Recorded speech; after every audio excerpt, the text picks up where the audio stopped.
Strategy around the run chase today? Was it based on net run rate, or was it based on? Or No.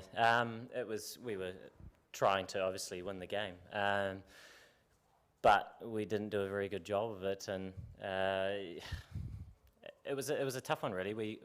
With the ball, we probably didn't start off great, but naturally, Besto and Roy are playing really nicely, and they put away everything and put us under a lot of pressure. And then I think we saw that at the halfway stage, the wicket did change considerably, and we were able to then perhaps pull back what was looking like a much larger total, which was a good effort and a positive for us. But going into that second half, we just needed a couple of big partnerships, certainly from the top order, and it wasn't there. And by no means was it an easy surface to try and gain momentum, but at the same time, it was important as a batting unit we were able to try and take the game to a position where you might give yourself a chance to win it, but we weren't able to do that. So moving forward, it is important that we try and learn as a group, individually as well, with some of the experiences we've had in the last week, and hopefully be better for it, hopefully for our next game. We will see. Kane, that's 3 games in a row where the batting has been pretty disappointing. What positives, if any, can you take out of the last 3 games in that regard? Yeah, I think the experiences that we've had on some fairly tough surfaces are really important learnings to, I guess, take note of and try and be better for having had that experience.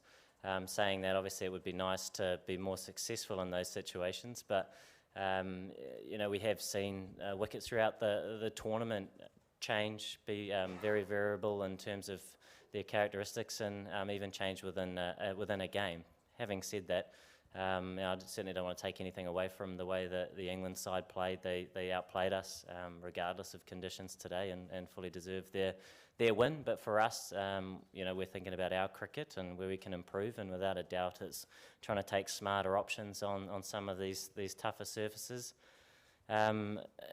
And none of it really matters now, because we're potentially moving on into another surface where, if it is tough, then we do need to take some of these lessons forward. If not, we need to be able to go out and play with freedom on what might be a better surface. Kane, could you believe your luck with that run out? Luck or unluck? Lack of? What do you think of it?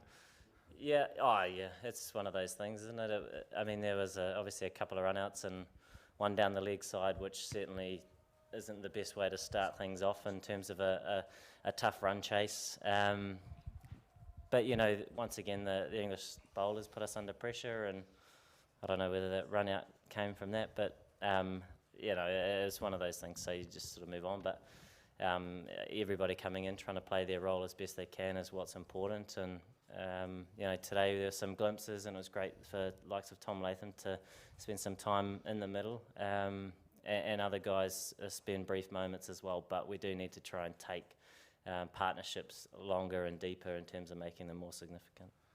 Kane, Johnny Bairstow and Jason Roy have the best strike rates of any openers in ODI history, but also the highest average partnership of any openers that have played, I think, 30 innings by about 15 runs. Is there any opening pair in world cricket that present the challenge that they do? I'm pretty sure you just told me there isn't.